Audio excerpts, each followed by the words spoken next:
Mwiroreri wa Kameme TV ino ni tabarira ya toromanire ni njitagwo Wangui wa Mwiruri na muthenya wa umuthi tucerete kwa mundu mucii na muoroto witu ni kumenya hihi mundu afati gukorwo akiria irio itari atia rucini kuona aingi itu tunyuaga cai na mundu akaumagara.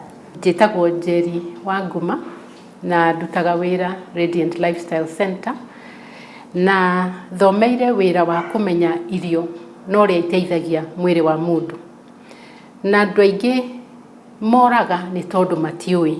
Riu ni tumenyete na ni turenda na inyu mumenye ni kuri kindu kihana ta mboco. Andu aingi makuigua uguo mageciria ati mboco rucini no ni irikaga. Irio ici turona haha ri ici ndirenda turie ci njithi tondu ici itirugagwo.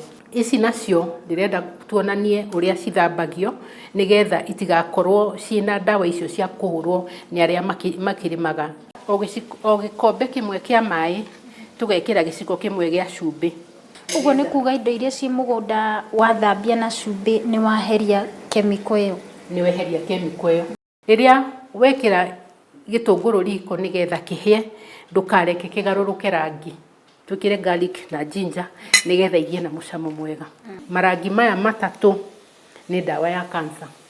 Hindi ciothe irio ciambiriria kuhia no nginya unyihie mwaki nigetha irio icio itikae gutura. Korwo wina mundu wi nyumba yaku utarenda kuona ngothi icio cia nyanya no ucithie.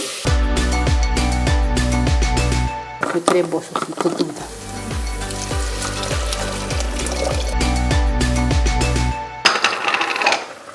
Riu ni mboco citu turekira na thubu ni kahiu wega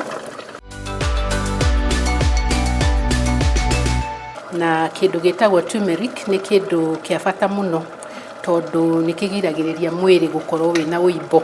Gwikira kanini tu tukwambiriria na tukarati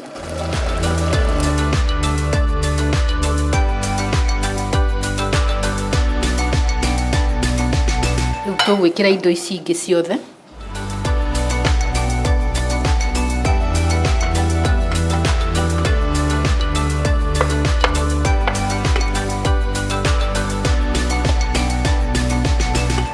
Wona uria ithakarite riu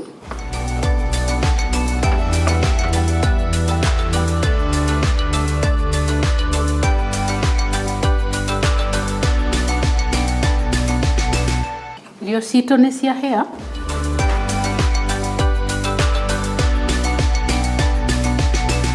Thani ino itu ndirenda guthondeka ikorwo ithani ithakarite.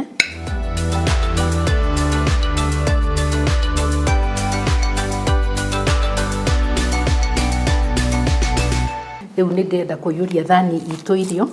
Kirio to nginya ati ningi ukorwo wina gikombe gia cai no urio kuno ukorwo urio sawa. Riu ona cai tutingi ugwetera haha tondu ona mai matibati kunyuo riria mundu arikia kuria irio. Riria waria irio ubati guikara mathaa ta meri gwikanywa mai. Riu ndirenda gwikira mboco citu.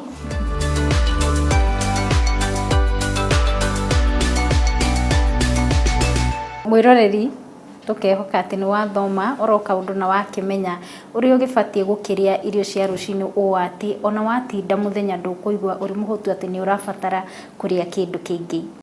Ona muthenya mundu abatie kuria gathani kahana ta gaka na gakorwo kena uthaka toyu nigetha ngoro yaku ikaigwa ikienda na igikenera irio. Rathimwo muno.